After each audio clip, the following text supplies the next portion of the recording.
हाँ, बाहर का आधार और एक होता है अंदर का आधार। तो हम लोगों के शरीर का आधार कौन है? हमारे माता पिता। हमारे माता पिता ना होते तो ये शरीर होते क्या? नहीं होते। इसलिए शास्त्रों ने जो भी हमें कर्म शुभ करने को दिए हैं उनमें निष्कामता अपने आप आती है। यदि कोई शख्स माता पिता की सेवा करे तो उसे दूसरी साधना की जरूरत ही नहीं, दूसरी सेवाओं की जरूरत ही नहीं है। परंतु इतनी अक्ल आज धर्म वाले दे ही नहीं रहे। वो कहते हैं धर्म करो, माता पिता को जो है चाहे जूते लगाओ, धर्म करो। तो वो धर्म नहीं होगा महाराज। हाँ, क्योंकि आधार के बिना अधेय सिद्ध हो नहीं सकता। ठीक है। तो इसी प्रकार से जीव का आधार कौन है? अब जीव उत्पन्न हुआ है ऐसा हमें लगता है कि नहीं लगता? तुम आए कहां से, कौन हो, तुम जाओगे कहां? बस इतना ही विचार लो कि हो गया भजन। अब तुम्हारा जीवत्व कहां से आया? चलो भले ही तुम अपने को देह अस्वीकार कर चुके हो, मान लेते हैं, लेकिन जीव तो अभी हो। तो जीव उत्पन्न हुआ है और इसकी उत्पत्ति क्या बिना आधार के हो गई? बिना आधार के जीव जो है पैदा हो गया है। तब वो आधार कौन है और वो कहाँ है? तो जरा देखिएगा, बहिर उदाहरण से हम अंतर्मुख होना सीखें। अब बाहर कोई जड़ का उदाहरण लो, ठीक है। जैसे हम सोने का उदाहरण लें तो सोना आधार किसका है? जेवरों का। जो आभूषण है, सारे आभूषणों का आधार कौन है? सोना। और आधार अपने उत्पन्न हुए को जानता है। क्या समझ में आई? जेवर जितने भी हैं उनमें सब में सोना निहित है और वही है जहाँ जेवर हैं वही सोना है कि नहीं? और वो सोना उन जेवरों को जानता भी है। बुद्धि काम कर रही है क्या? अलगर्ज उपाधि जेवर है, जो जान रहा सो सोना है। अब क्या कह दिया संत ने कि इस तरह न जो तुमने खुद को जाना तो जीवन भर का रोना है। हाँ? दुनियादारी में फंसकर तुम अपने को जानना भूल गए। भगवान को ये भूले भक्तों, तुम खुद में ढूंढना भूल गए। अब क्या है? बुद्धि चलाओ थोड़ी सी। जगदीश तुम तो चला ही सकते हो, तुम तो सोने का काम करते हो। ये है बेवकूफ़ी के नहीं हमारी दृष्टांत में? क्या सोना जेवरों को जान सकता है? बोलो।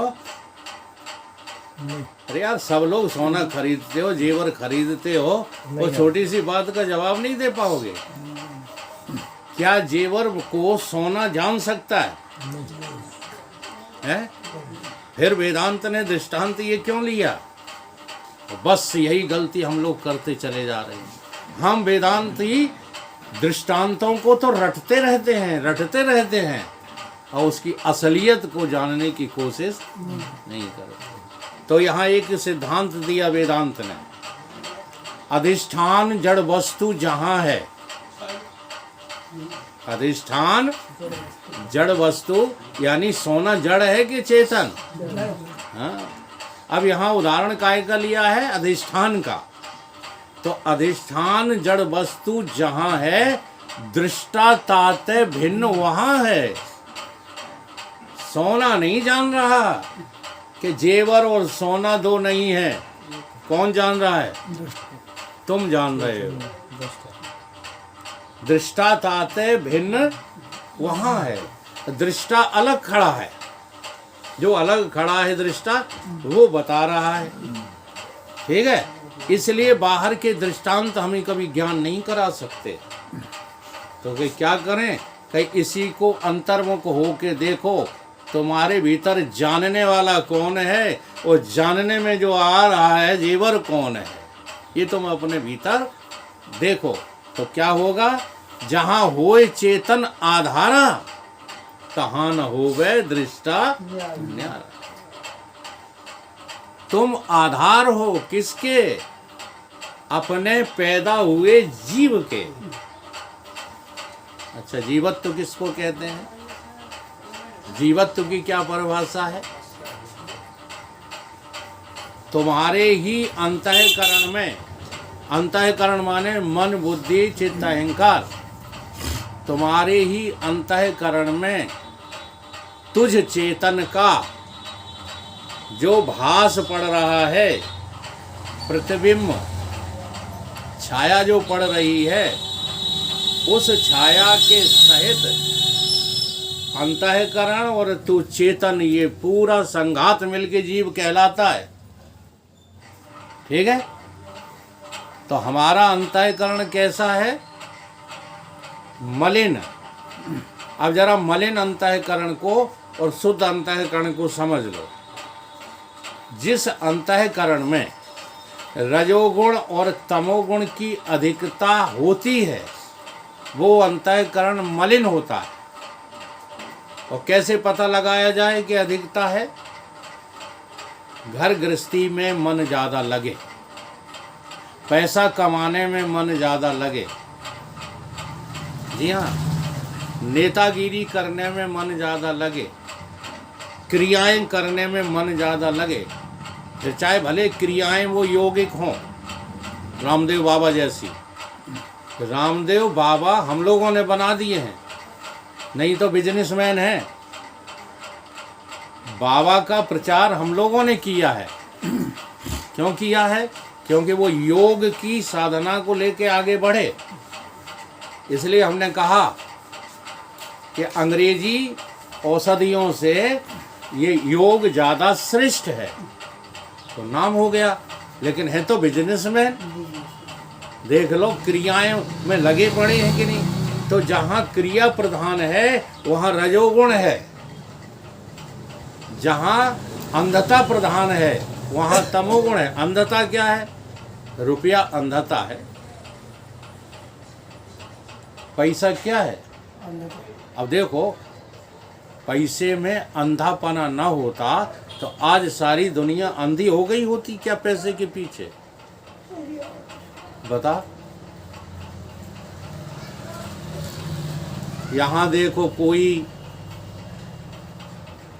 भूखा सो रहा है, यहाँ देखो कोई नंगा रो रहा है।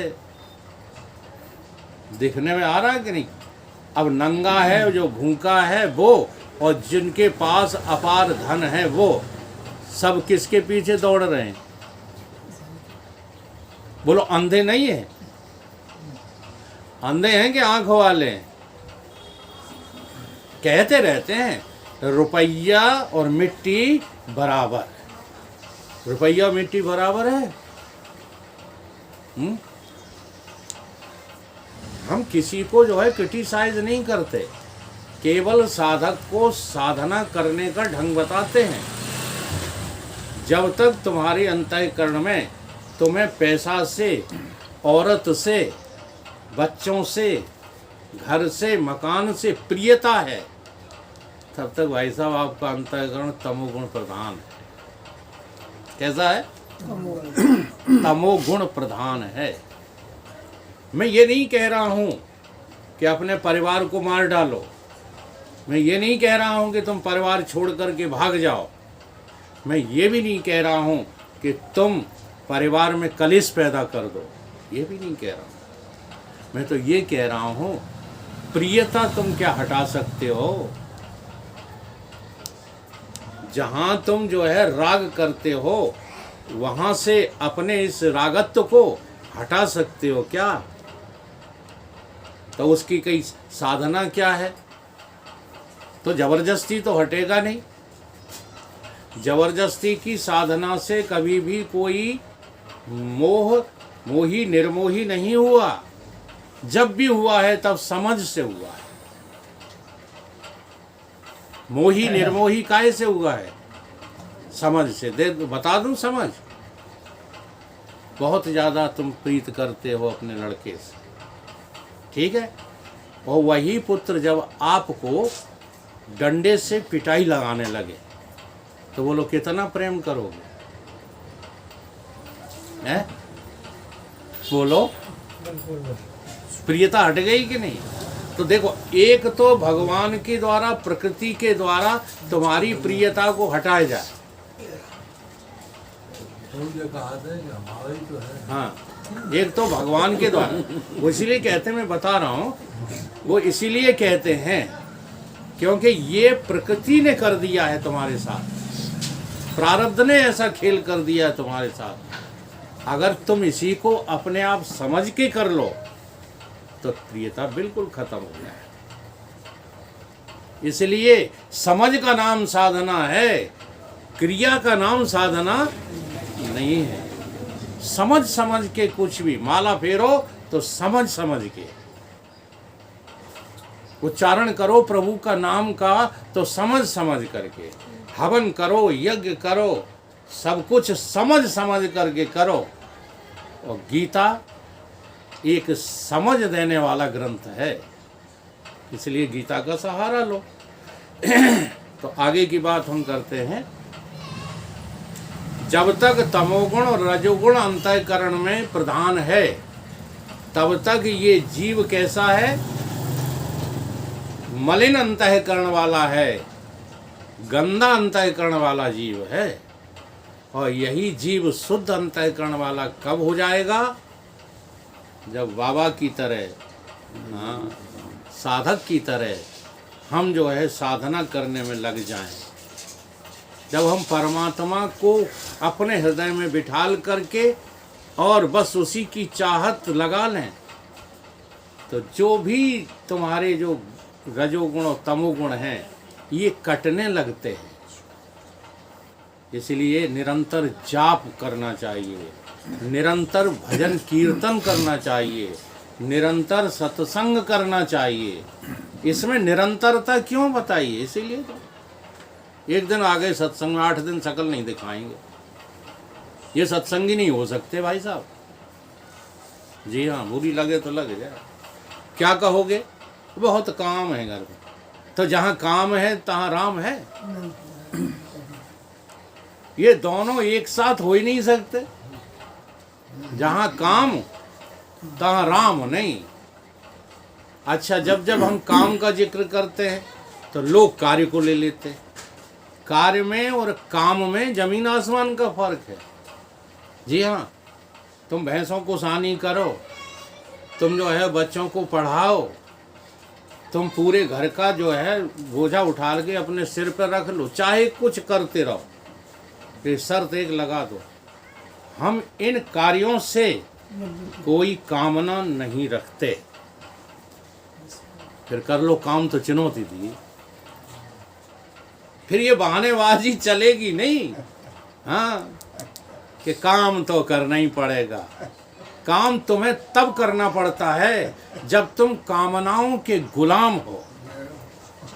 जी हाँ, अगर कामना से रहित हो जाओ तो वही काम तुम्हें अनुख देने लगेगा, अरुचि देने लगेगा, तुमको उस कार्य से, हाँ, अच्युत करने लगेगा, तुमको हटाने लगेगा, च्युत करने लगेगा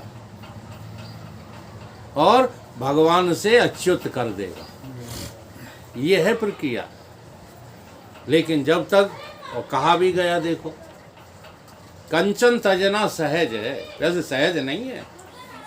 हाँ, किसी को जो है मिल जाए सोना तो अभी जिटिया लोगे, छोड़ोगे नहीं। लेकिन फिर भी सहज बताया है। कंचन तजना सहज है, सहज त्रिया का नेह है। ये भी सहज नहीं है, लेकिन सत्संग करते करते हो सकता सहज हो गया हो। पर आशा तृष्णा ईष्णा, इनका जो है दुर्लभ है तजना। ये जो भीतर आशा भरी रहती है, अभिलाषा, कामना, वासना भरी रहती है, इसका तजना बड़ा कठिन है। इसी को कबीर जी ने कहा है, मोटी माया सब तजें और झीनी तजय न कोई, पीर पैगंबर मौलवी, हाँ, सब पर जो है ये चढ़ जाती है। कौन सी? चाहत वाली, कामना वाली, वासना वाली। तो बस वासना का त्याग करो। अब तुम कहते हो रोटी ना खाओ, जगदीश अभी प्रसाद बांटेंगे, तो ये कैसे ब्रह्मज्ञानी है, ये तो मीठा खा गए। ये कोई तर्क नहीं होते हैं। भोजन करना ही पड़ेगा, क्योंकि प्राणों का धर्म है। समझ रहे कि नहीं? ठंडी बचाना ही पड़ेगी, गर्मी बचाना ही पड़ेगी, क्योंकि त्वक इंद्री का धर्म है। इनको बचाने वाला जो है काम नहीं होता है। समझदारी पैदा करो, इनसे तुम अपनी कोई वासना पोषित न कर। हाँ, कि अब जगदीश का पूरा घर ही हमें मिल जाए तो रोज रोज प्रसाद का रट्टा ही खत्म है ना, यहाँ आना ही नहीं पड़े। खट्टी बूंदी खरीद के घर घर जो है, ऐसा नहीं होना चाहिए। तो खाओ पियो, भगवान ने यही कहा है। चलते हुए, आँख की पलक झपकते हुए भी क्या करो? कामना का त्याग करो। कामना का त्याग ही प्रभु का स्मरण है। जहाँ काम हटा तहाँ राम प्रकट हुआ। तो शुद्ध अंतःकरण माने रजोगुण और तमोगुण की मलिनता से रहित सतोगुण की प्रधानता शुद्ध अंतःकरण। और शुद्ध अंतःकरण वाला जो मन, उसमें चार है ना, मन, बुद्धि, चित्त, अहंकार। जो तुम्हारा मन है वो केवल भगवान के भजन में लगेगा, वो केवल कीर्तन में लगेगा, केवल सत्संग में लगेगा, केवल भक्तों के बीच में बैठने की इच्छा होगी। जी हाँ, प्रपंच में नहीं। अब ये बातें बुरी लग जाती हैं। सवेरे से संध्या तक लोगों को हम देखते, अभी पेपर चाट रहे थे, पेपर ही चाटते रहते। अरे एक बार खबर सुन ली, ये प्रपंच है, ये संसार है, यहाँ कुछ ना कुछ घटित घटनाएं घटित होती ही रहती हैं। एक बार सुन लिया, हाँ हो गई हो गई। अब उस पेपर को क्या चाट रहे हो? उस पेपर की जगह हाँ, तुम सत्संग क्यों नहीं करते? तुम भगवान का कीर्तन क्यों नहीं करते? तुम भजन क्यों नहीं करते? क्यों अपना समय बर्बाद करते रहे? हाँ, ऐसे बहुत लोग मिलेंगे, घर का काम नहीं देखेंगे, कोई कारज नहीं देखेंगे, कुछ नहीं, पेपर चाटते रहेंगे बैठे सब दिन। अब उन्हें नहीं बर्बादी नजर आ रही है इसमें। चाहे भले तुमने सब कुछ कार्य करना बंद कर दिए भाई साहब, लेकिन अभी तमोगुण प्रधान है तुम्हारा, इसलिए तो तुम्हारा मन कहाँ लगता है? अखबार में लगता है। ये बड़ी विचित्र बातें हैं, समझने योग्य हैं। तो शुद्ध अंतःकरण में क्या होगा? जीव की परिभाषा सुनिए, चित्तुज आत्मा का प्रतिबिंब पड़ेगा, आत्मा का प्रतिबिंब पड़ेगा। और वो प्रतिबिंब जैसे शुद्ध दर्पण में अपना चेहरा ज्यों का त्यों दिखाई देता है, ज्यों का त्यों, कोई फर्क नजर नहीं आएगा। एक बारीक यदि तिल भी होगा ना आपके चेहरे पे, तो वो भी दिखाई दे जाएगा किसमें? प्रतिबिंब। ऐसे ही शुद्ध अंतःकरण में जब आपका जो चेतन है उसका प्रतिबिंब आएगा ना, तो बिंब को ज्यों का त्यों दिखाई देगा। वो ज्यों का त्यों दिखाई देगा तो प्रतिबिंब के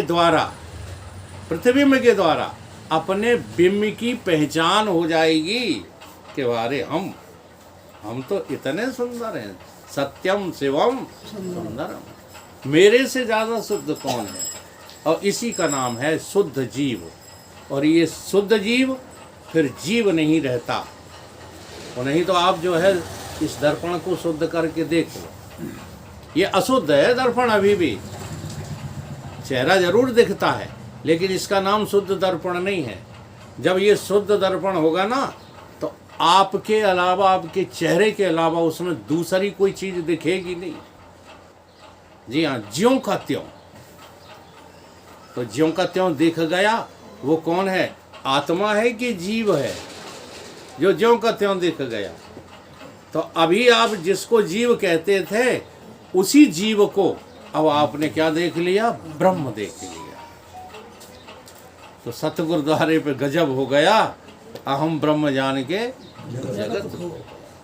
इस प्रकार से जो है हम अपने ही दृश्य के दृष्टा बने, अपने ही दृश्य के। हम ही तो दृश्य हैं और हम ही उसके दृष्टा हैं।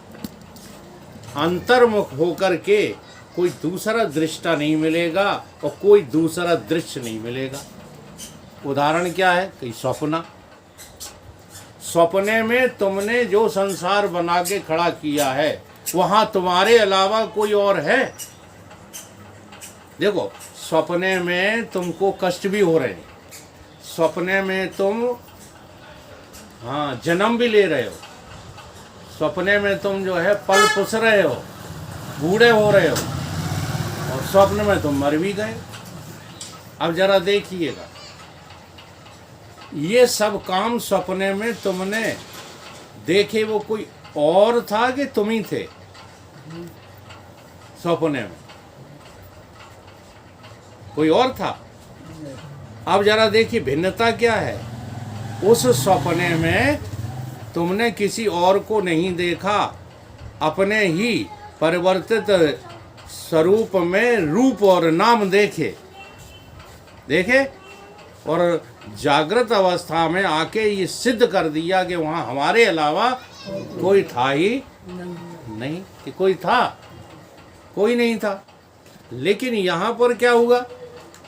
यहाँ पर तुम देखो, सब कुछ देख सकते हो, लेकिन इसको स्वप्न नहीं देख सकते। देख पाओगे?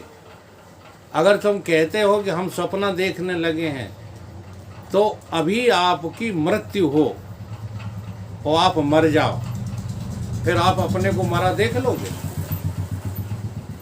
बोलो।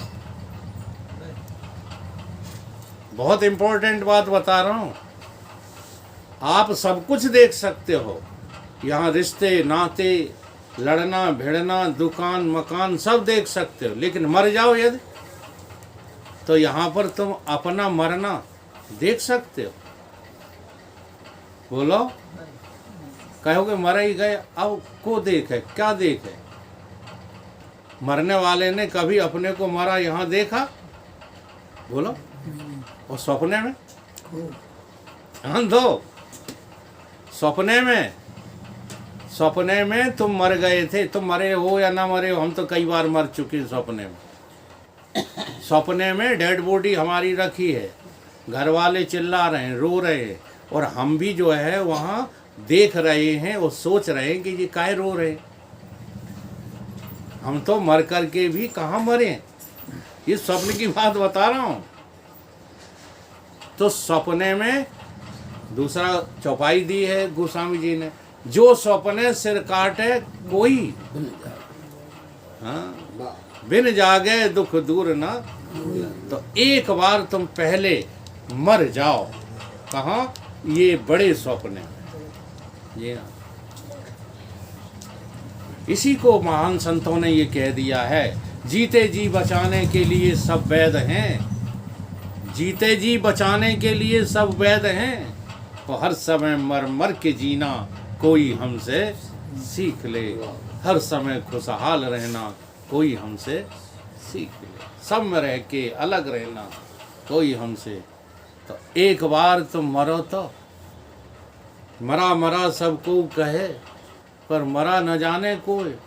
एक बार तुम ऐसे मरो कि फिर मरना ही ना हो। अगर एक बार भी आपने अपने को मरा देख लिया, तो हम बहुत बड़ी बात तो नहीं करते हैं ना, हम इतने बड़े महात्मा हैं। अमर स्वरूप तुम्हारा हम दिखा देंगे, अमर स्वरूप तुम्हारा तुम्हें हम दिखा देंगे। तुम एक बार अपने को मरा देख लो। कब? जागृत अवस्था।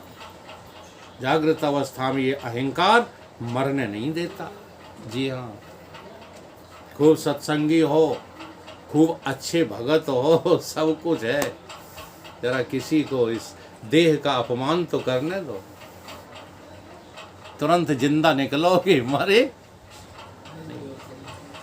तो कहने का हमारा मतलब है ये संसार एक तूफान है और कुछ नहीं। ठीक है, जहाजों को डुबो दे जो, उसे तूफान कहते हैं, और तूफानों से जो ले टक्कर, उसे इंसान कहते हैं।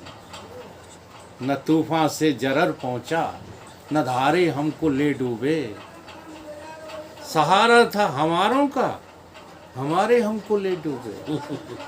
जी हाँ, भगवान ने इंद्रियां तुम्हें भगवत प्राप्ति के लिए दी थी, अंतःकरण भगवत प्राप्ति के लिए दिया था। ये सब हमारे कौन थे? हमारे ही तो थे, वो हम ही को ले डूबे। अब हम कौन हो गए हैं? हम हो गए पैसा कमाने वाले, हम हो गए इज्जत कमाने वाले, हम हो गए वैभव भोगने वाले, फिरते रहते हैं चारों तरफ इसी की फिराक में। हो गई कि नहीं, गड़बड़ हो गई कि नहीं? बसर राजे दिली कहकर जलीले ख्वार होता है, और निकल जाती है जब खुशबू तो ये गुल बेकार होता है। तो इन गुलों से खार अच्छे हैं, इसको सजा बजा के रखते हो, कोई बात नहीं है, लेकिन इसे मारो तो, इसे थोड़ी तकलीफ तो दो। अब तकलीफ देने लगे तो क्या करने लगे? खड़ेश्वरी, मूढ़ेश्वरी, धुवनेश्वरी बन गए। ये थोड़ी कहा जा रहा है भाई, इसका सदुपयोग करो भगवान के भजन में। यही है त्रिशूलों पर चलना। भजन कोई आसान काम नहीं है महाराज। जब तुम भजन करोगे तो ये दुनिया तुम्हें धुतकारेगी। भजनानंदियों से कोई प्यार नहीं करता। पहले पहले जरा डेफिनेशन समझो। जैसे जो सत्य बोला जाता है वो छिपा के बोला जाता है। बोला जाता है कि नहीं? पंडित जी हमारे ज़्यादातर जाते ही रहते हैं कंडोलेंस सभाओं में। ठीक, अब कंडोलेंस सभाओं में हमारा सत्संग सुन के जाए, वहाँ उनका लड़का मर गया, और जी कान लगे जाके ना कुछ हुआ है। ठीक है, तो वहाँ पिटेंगे कि इज्जत मिलेगी? बताओ, इज्जत मिलेगी? सवाल ही नहीं पैदा होता है। तो पहले जैसे सत्य को छिपा करके कहा जाता है, अब छिपाना क्या है? अरे महाराज दुखी मत हो, दुखी मत हो, ये तो सबके यहाँ होता है, सबके यहाँ हुआ है। ये सब बनावटी बातें हैं। सच्ची बात तो वही है जो हम सिखा रहे हैं। लेकिन वो सत्य कड़वा बोला नहीं जा सकता। वो तभी बोला जा सकता है जब कोई सुनने को तैयार हो। ठीक है, ऐसे ही जब तुम साधना में रत रहोगे, जब तुम साधना करोगे, तो दुनिया वाले तुम्हारा सहयोग नहीं करेंगे महाराज। हाँ, घर वाले जिन पे बहुत भरोसा रहता है वो सहयोग करेंगे क्या? चलो वो अपना काम कर रहे हैं, हमें अपना काम करते रहना चाहिए।